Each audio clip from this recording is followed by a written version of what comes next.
Hello, Internet. Welcome to Film Theory, the kaiju monster of smart internet shows. Wait, does that even make sense? Or the oversized internet show about... I don't know, I guess it sounded good in my head, but now just saying it out loud, I just sound stupid. And also, now that I think of it, redundant since kaiju implies the monster half, so, I don't know, now I'm all screwed up. Anyway, when it comes to oversized kaiju monsters, double redundancy there, no one beats Gamera! I don't care who you are, you can't beat a rocket-powered flying turtle monster. But the most famous of the kaiju are the two big ol' classics themselves, Godzilla and King Kong. Over the years, these two enormous monsters have had dozens of movies made about them. I'm sure most of you are already familiar with Godzilla's backstory. He's a prehistoric sea monster awakened by nuclear radiation. But King Kong's backstory, well, that's a bit more mysterious. Or at least it was, until today. Because I did the research, and by looking closely at the new movie Kong Skull Island, past King Kong lore, and good old-fashioned science, we can start to piece together the big ape's origin. And not only that, but also some of the hidden secrets that I predict you'll be seeing revealed over the next few movies in this kaiju monster universe that's been kicked off by Godzilla and Skull Island. Ready to go? Cue that ominous stinger! Previously, the only thing we knew for certain about Kong was his home, Skull Island. In the original 1930s classic, this island was geographically located 12 degrees south and 78 degrees east on the map. The closest real-life island to these coordinates is the Cocos Island, otherwise known as the Keeling Island. And if you compare the Keeling Island to Skull Island, they're pretty much an exact match. A coral atoll teeming with overgrown vegetables and a tropical monsoon climate. I mean, the only real difference between the two is that one's renowned for its beautiful beaches and the other has prehistoric dragon creatures and a giant ape. So, pretty much the exact same. And that was all we had for decades. Now fast forward to 2004 and the release of Peter Jackson's King Kong remake. In a tie-in novel released alongside the movie, it's revealed that Kong and the other giant prehistoric creatures on Skull Island survived due to its isolated location. But is that even possible? Could some large monsters from prehistoric times have survived thousands of years past that ancient extinction asteroid that killed off the dinosaurs and be hiding out in some remote island today? Well, yes. And no. You see, there are quite a few Jurassic Age species that survived the KT extinction event, or the Cretaceous Tertiary extinction event. That's the fancy scientific name for the events that killed off the dinosaurs. And when I say quite a few, I mean a bunch. I mean, we all think of that asteroid hitting the Earth as an event that killed off everything, but in reality, almost 84% of marine life made it. Crocodiles, certain types of fish, frogs, even a few small land mammals. Don't believe the lies your third grade science teacher is peddling. But there is a key word here, and that word is small. After the asteroid's impact with Earth, the theory goes that the atmosphere changed drastically. So some smaller species survived, but larger species, boom, completely wiped out. Thus, dinosaurs equals extinct. But there is one way dinosaurs actually could have survived, and that's underground. In 2007, scientists discovered an underground den of dinosaur bones, suggesting that some dinosaurs survived that initial KT extinction by avoiding the extreme changes in the environment in the only place that was safe, inside the Earth. And we see that the new movie Kong Skull Island actually backs that theory up. Houston Brooks, one of the Monarch scientists on the hunt for the kaiju, name drops the hollow Earth theory. This theory claims that within the Earth there are hollow interior spaces that have their own magnetic poles and atmospheres. Per Brooks, the dinosaurs must have gone into these hollow spaces, surviving well past the KT event to the 1970s when the movie begins, which, scientifically speaking, in the real world is incredibly far-fetched, but in the Kongverse is entirely possible and looks to be true. Thus, we have the origins of the underground skull crawlers. And in a brilliant design detail on the part of the movie's designers,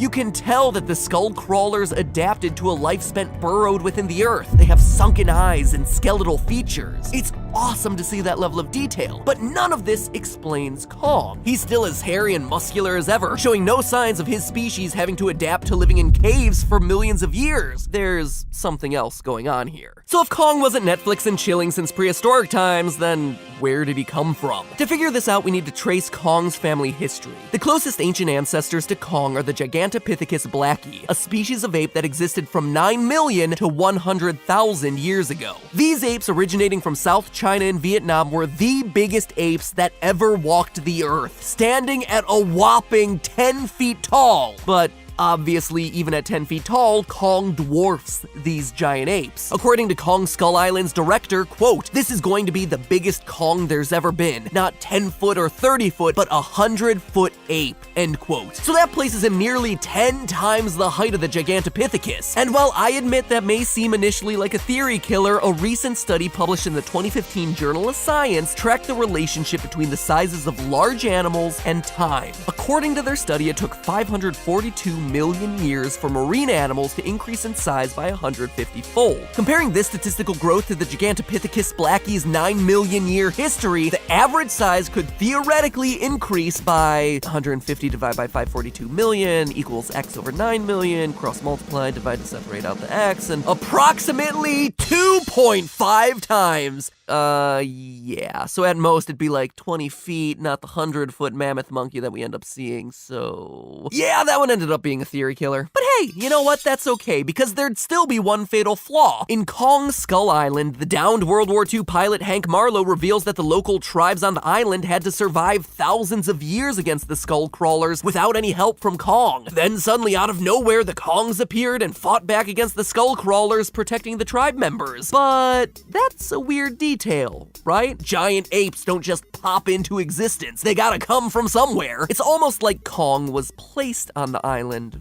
rather than grew up there. And that's exactly what happened. If you pay close attention to the new movie, there's a blink and you'll miss it cameo by a familiar name that gives this whole conspiracy away. When Marlowe reveals the island's history to the group of survivors, they're in a temple the natives built to worship Kong. And where's that temple located? Inside of a ship. But why would the natives ever build their temple in the decrepit bowels of a ship instead of, say, a cave or something? Well, as the characters enter into the ship temple, for a few seconds we see the ship's name, the Wanderer. Now, for those of you who are unfamiliar, the Wanderer is the name of the ship from the 1930s film, the ship that transported King Kong from Skull Island to New York. But in this new reboot, the Wanderer isn't rusting on the docks of New York, but instead it's rusting away on Skull Island. This new reboot has deliberately inverted the boat's whereabouts, suggesting that Kong wasn't brought from Skull Island to New York as it's always been, but instead was brought from New York to Skull Island. The locals have created an altar for Kong in the ship that delivered their savior to them.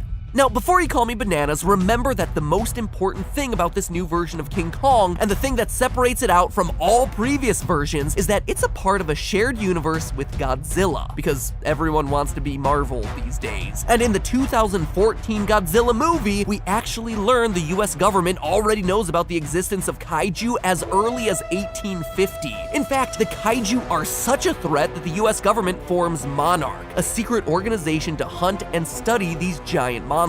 Monarch even lures Godzilla to an island where they detonate a nuke to kill him. Of course, this nuke has the opposite effect. Godzilla actually gets stronger with each dose of radiation. So, facing monsters that take their greatest weapon of the atom bomb and treat it like a shot of power thirst, what could Monarch possibly do other than create their own monster? And that's not just me spitballing, just look at the company name itself. In the real world, Monarch is a real company, a company that, according to their website, collects information on genes and mutations for biomedical research. And if you think it's just a coincidence that the fictional Monarch government agency and this real scientific institution just so happen to share the same name, look no further than their logos. They're almost exactly alike. Two sideways infinity symbols. What I'm saying is that in the movies, King Kong isn't just some random prehistoric ape. The science and timelines just don't add up. But you know what does? Gene mutations done by Monarch. I mean, scientists are already using gene mutation to increase the size of animals. Researchers at the Salk Institute created genetically stronger and larger mice by suppressing specific genes. And genetically modified salmon are programmed to grow year-round instead of just during spring and summer. After just 8 18 months, these salmon were almost double the length and 3 times the weight of a normal salmon. So it's not that far of a stretch to say that a fictional government organization named after a real organization that specializes in gene science would use this exact same tech to craft genetically larger apes. As we learn in Skull Island, per Marlowe, King Kong's only just a kid, which doesn't actually make sense on paper. Given that the lifespan of a typical ape is 40 years and Marlowe's been stuck on the island for 26, Kong should be pushing middle age, and yet King Kong is still only a kid? Why? Well, because of genetic modification. During puberty in animals, there's an increased production of the hormone estrogen. The high concentration of estrogen in the blood causes growth plates in the bones to fuse, thus closing down growth centers of bones and preventing my pimply 16-year-old self from getting taller. However, if you manipulated Teen Pat's genes to reduce the production of estrogen during puberty, then the size of my nerdy Dockers-wearing self would increase without limit. I would finally become the tall, masculine god that I had always envisioned myself to be. The same applies to Kong. If Monarch had altered the ape's genetic makeup to keep him growing, what they essentially did was delay his puberty, keeping him, as Marlowe says, only a kid. So then what is the true lineage of King Kong? Well, let me break it down for you. In the 1850s, scientists discovered the existence of kaiju life living within the Earth's surface. They try everything to defeat these monsters: bombs, nukes, radiation, poisoning, but nothing works. Faced with an unprecedented threat, they decide to fight fire with fire, creating their own genetically modified creatures, super large apes.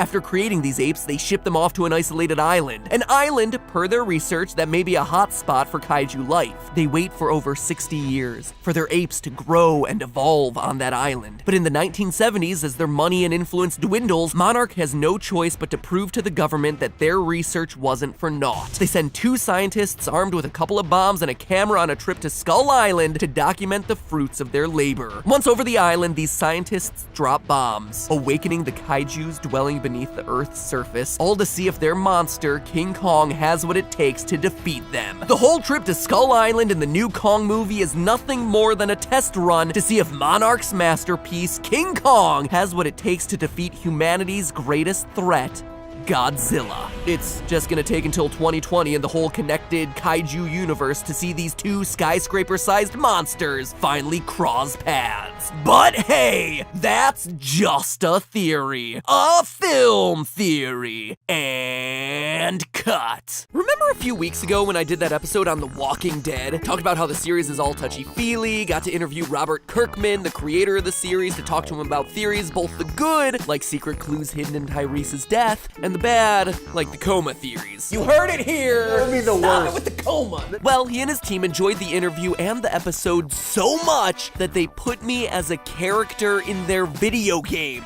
Walking Dead Road to Survival. How cool is that? Apparently I'm a savior and armed to the max. So if you've ever wanted to team up with me, or feed me to a horde of hungry zombies eager to tear out my throat with their teeth, then download Walking Dead Road to Survival, and when you find me, take a screenshot and send it on in. I would love to see you guys mutilate my twitching undead corpse. And hey, a very, very special thank you to The Walking Dead and their gaming team Scopely for partnering with me to make that happen. Get slaughtering, my friends. I'll leave a link in the description. I am so excited about this opportunity, and I am so excited to share it with you guys. So go out there, find me, and enjoy the game. It's free to download, so really there's no excuse outside of I don't have a phone, in which case that is a perfectly valid excuse. But otherwise, find me and kill me. Now if you'll excuse me, I gotta prep for next week, and I believe the seas are calling my name.